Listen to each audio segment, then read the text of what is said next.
Something happened in the early morning hours of May 2nd, 2000, that had a profound effect on the way our society operates. Ironically, hardly anyone noticed at the time. The change was silent, imperceptible unless you knew exactly what to look for. On that morning, US President Bill Clinton ordered that a special switch be thrown in the orbiting satellites of the Global Positioning System. Instantaneously, every civilian GPS receiver around the globe went from errors the size of a football field to errors the size of a small room. It's hard to overstate the effect that this change in accuracy has had on us.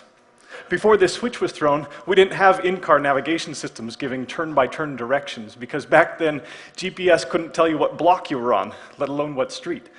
For geolocation, accuracy matters. And things have only improved over the last 10 years, with more base stations, more ground stations, better receivers, and better algorithms. GPS can now not only tell you what street you were on, but what part of the street. This level of accuracy has unleashed a firestorm of innovation. In fact, many of you navigated here today with the help of your TomTom or your smartphone. Paper maps are becoming obsolete. But we now stand on the verge of another revolution in geolocation accuracy. What if I told you that the 2-meter positioning that our current cell phones and our TomToms give us is pathetic compared to what we could be getting? For some time now, it's been known that if you pay attention to the carrier phase of the GPS signal, and if you have an internet connection, then you can go from meter level to centimeter level, even millimeter level positioning. So why don't we have this capability on our phones? Only, I believe, for a lack of imagination.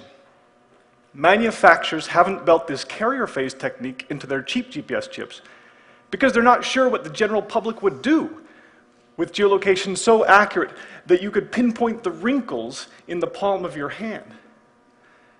But you and I and other innovators, we can see the potential in this next leap in accuracy. Imagine, for example, an augmented reality app that overlays a virtual world to millimeter-level precision on top of the physical world. I could build for you a structure up here in 3D, millimeter accurate, that only you could see, or my friends at home. So this level of positioning, this is what we're looking for. And I believe that within the next few years, I predict, that this kind of hyper-precise, carrier phase-based positioning will become cheap and ubiquitous, and the consequences will be fantastic. The holy grail, of course, is the GPS dot. Do you remember the movie The Da Vinci Code? Here's Professor Langdon examining a GPS dot, which his accomplice tells him is a tracking device accurate within 2 feet anywhere on the globe. But we know that in the world of nonfiction, the GPS dot is impossible, right? For one thing, GPS doesn't work indoors.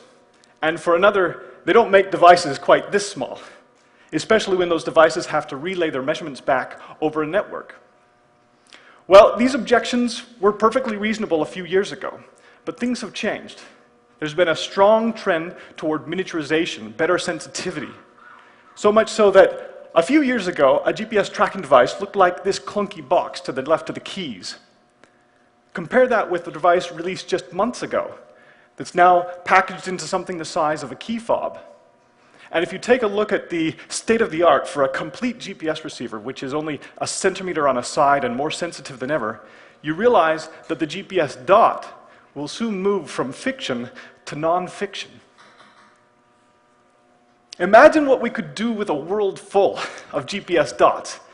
It's not just that you'll never lose your wallet or your keys anymore, or your child when you're at Disneyland.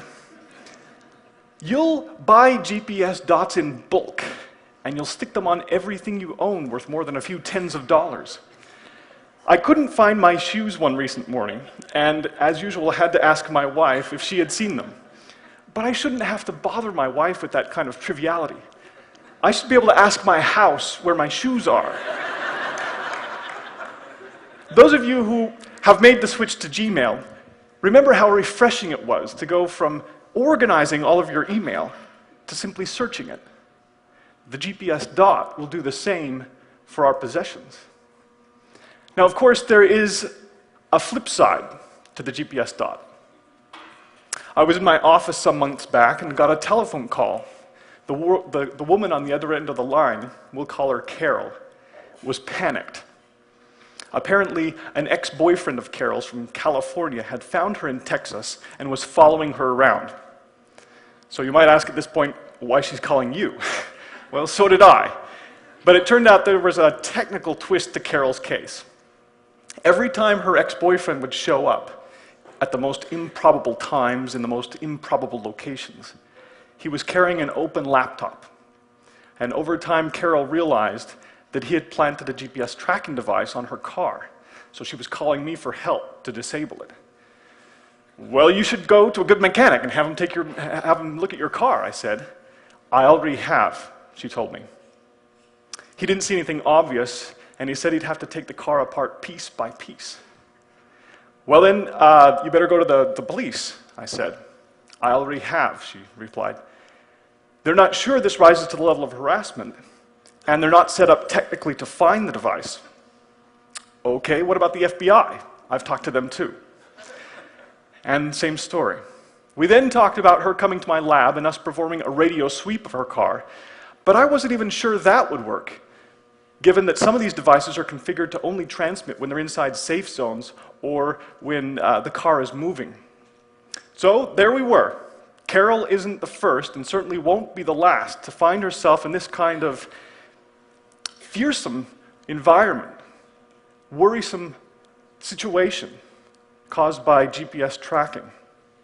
In fact, as I looked into her case, I discovered to my surprise that it's not clearly illegal for you or me to put a tracking device on someone else's car.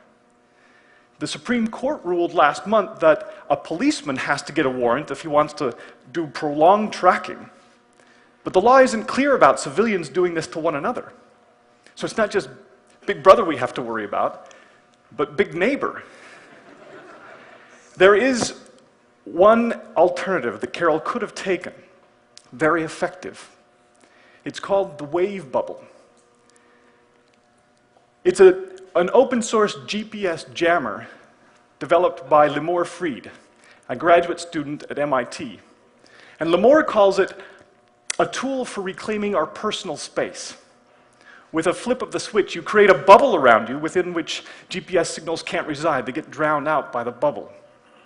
And Lemore designed this in part because, like Carol, she felt threatened by GPS tracking.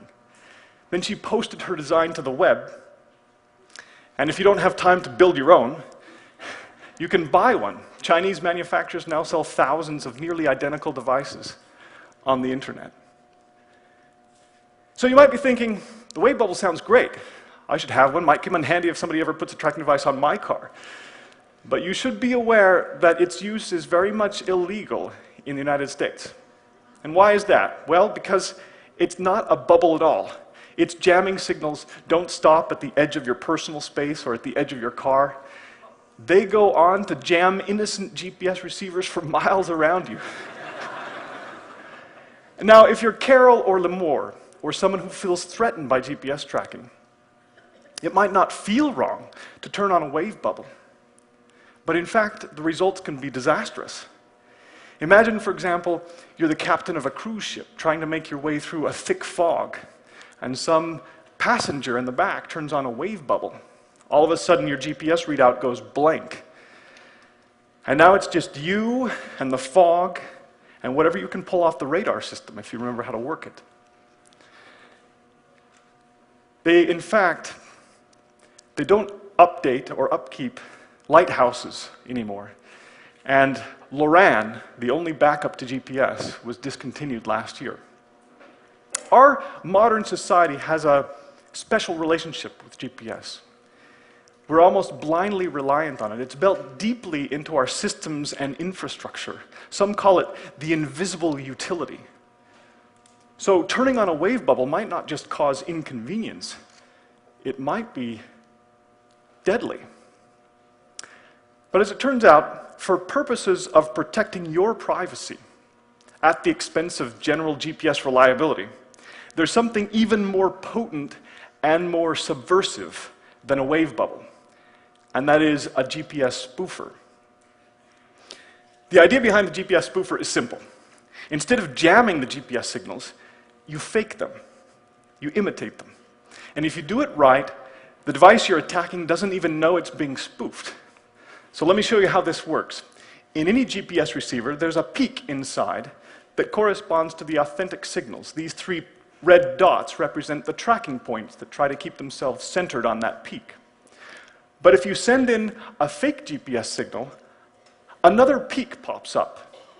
And if you can get these 2 peaks perfectly aligned, the tracking points can't tell the difference, and they get hijacked by the stronger counterfeit signal, with the authentic peak getting forced off. At this point, the game is over.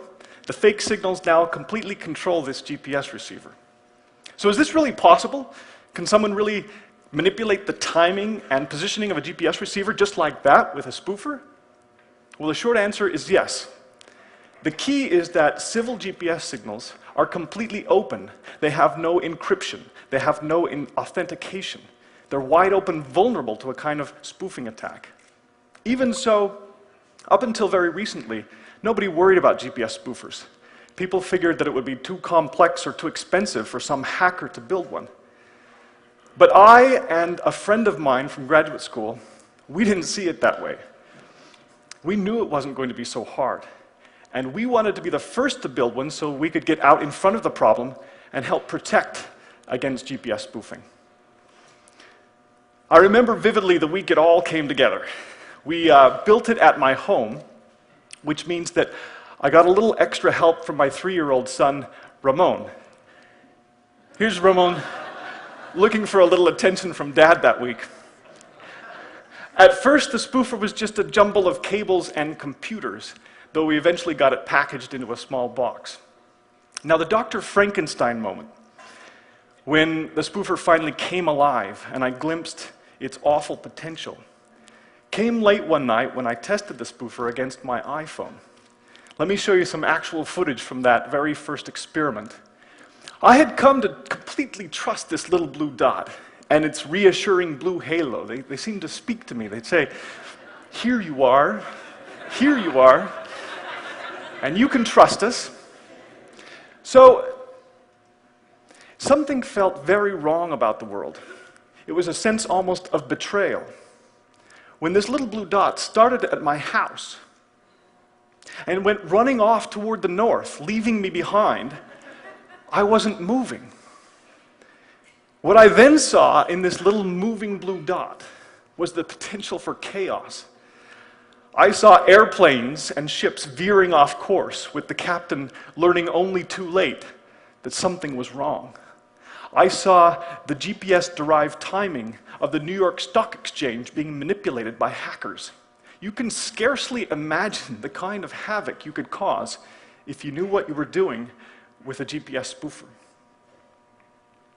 There is, though, one redeeming feature of the GPS spoofer. It's the ultimate weapon against an invasion of GPS dots. Imagine, for example, you're being tracked. Well, you can play the tracker for a fool, pretending to be at work when you're really on vacation. Or if you're Carol, you could lure your ex-boyfriend into some empty parking lot where the police are waiting for him.